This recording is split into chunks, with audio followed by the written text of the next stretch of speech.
Whenever Oya shows up, she is bringing in a shift.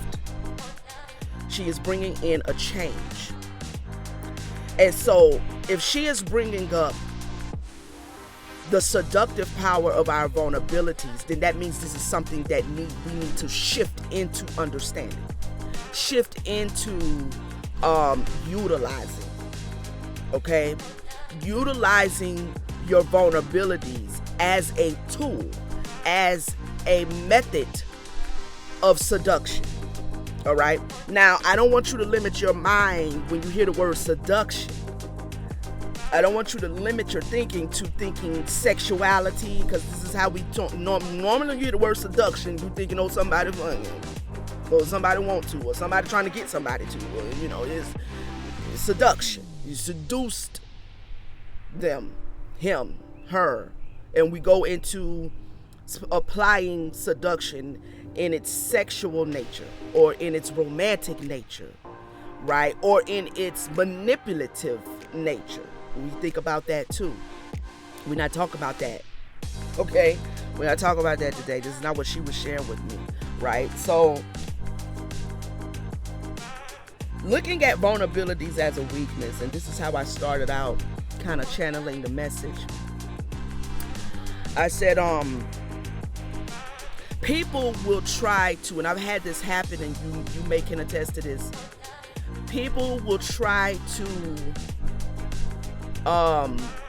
use the vulnerabilities that you have either exposed them to, or that they have discovered about you, and they will weaponize these vulnerabilities, right? Like, they will criticize or judge you or condemn you for the weaknesses that you have either revealed, maybe because you felt safe enough, maybe because you trusted them, that they could know that aspect of you, and you would feel safe, and you felt maybe loved and cared for.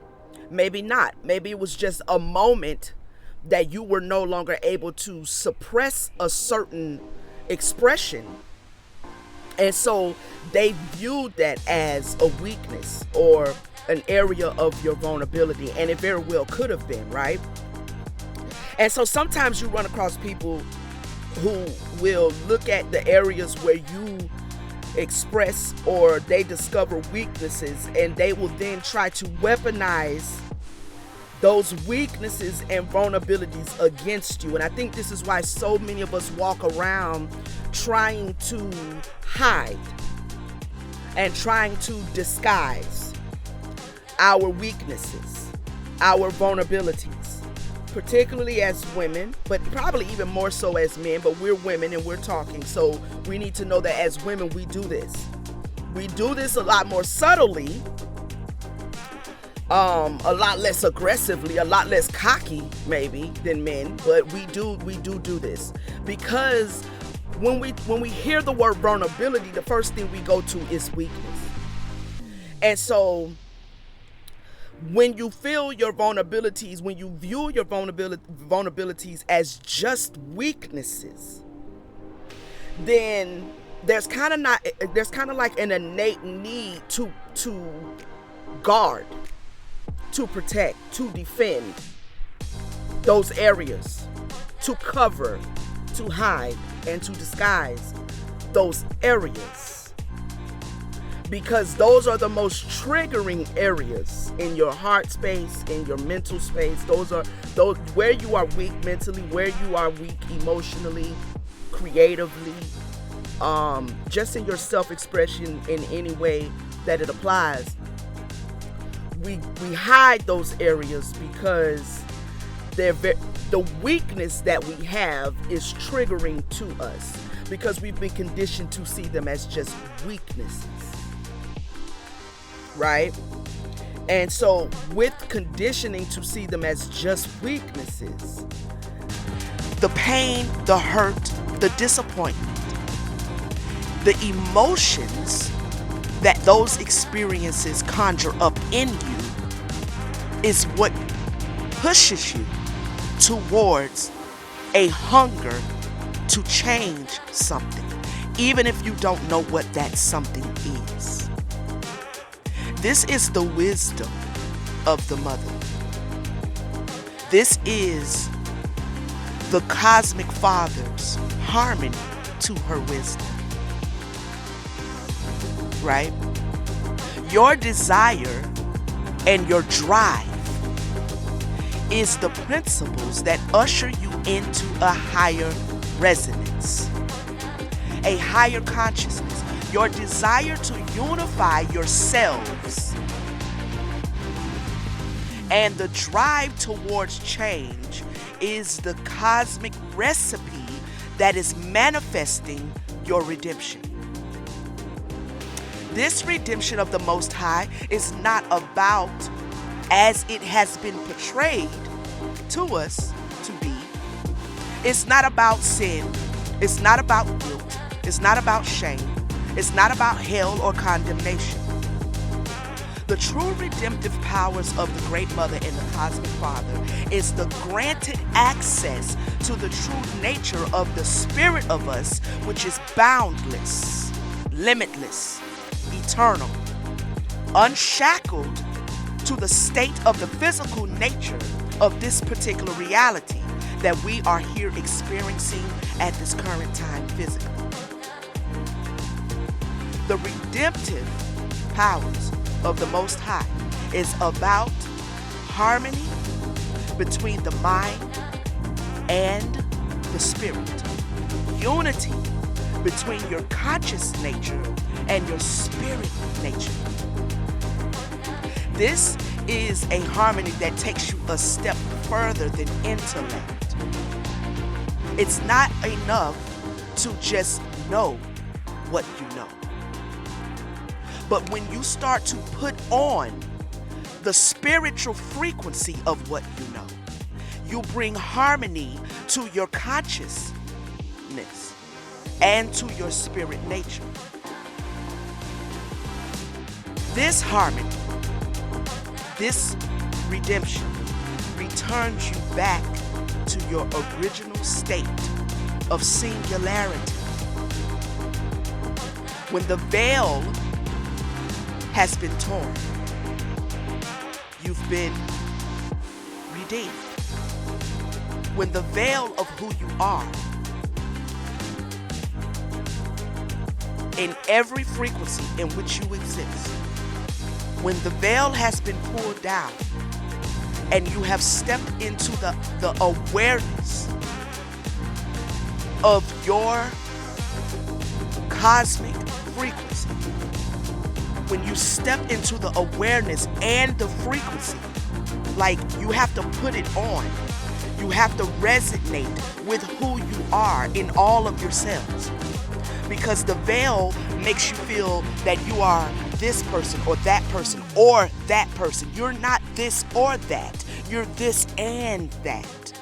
Welcome, Divine Feminines. Today we're awakening the holy fire within, the sacred flame that resides in your soul. This is the fire of transformation, creativity, and divine power, waiting to be unleashed. It's not just a metaphor. It's the energy that fuels your purpose, your passion, and your connection to the divine. Together, we'll explore how to nurture this fire. Let it illuminate your path and radiate its warmth to the world. The holy fire is calling you. Are you ready to embrace its power? Let's dive in.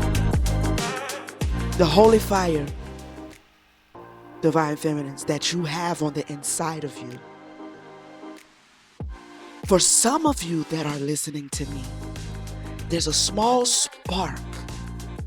This is what I had when I was over there in the world.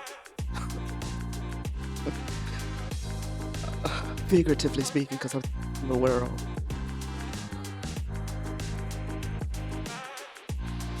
When I was in the false matrix, what kept nagging at me, though I had, it was this, and I had my hand in that, and I'm married over here, and and had my hand over here. The spark, that nagging part of my heart space, something was nagging at me. And though I did a lot of things, it just wasn't it. This just ain't it. This is good now, because got this going and got that going, and I can see this is good. It felt good. I'm not saying it wasn't good. I'm not saying it didn't work. I'm not saying it didn't succeed. It did.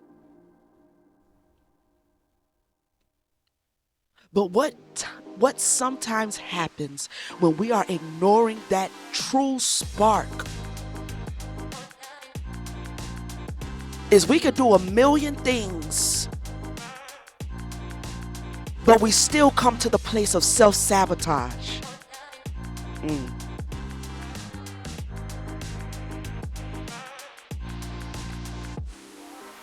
We can still find ourselves self-sabotaging it because it's like, and just follow me for a minute. The subconscious mind works in the background. It's not until you become more familiar with it that you start seeing how decisions you've made in the conscious mind, that for the most part you walk around like, oh, this is the way life is. Don't know why I did that. Should have did that. That worked. No, it didn't. You just kind of walk around with your head in the air. But the more familiar you become with the deeper part of you, hindsight, you can see how the conscious mind and the subconscious mind are not really separated. So when we talk about in tarot, the Lover's card, Gemini, the twins, you talk about twin flames, soulmates. Who is your soulmate?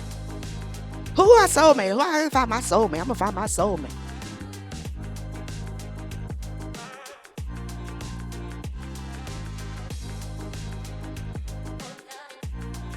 The 3D version of you, the physical version of you, the self of you is your soul's mate. Thank you for watching. Please check into the playlist on our channel for the full-length episodes. And I'll see you guys on the next one. Peace, family.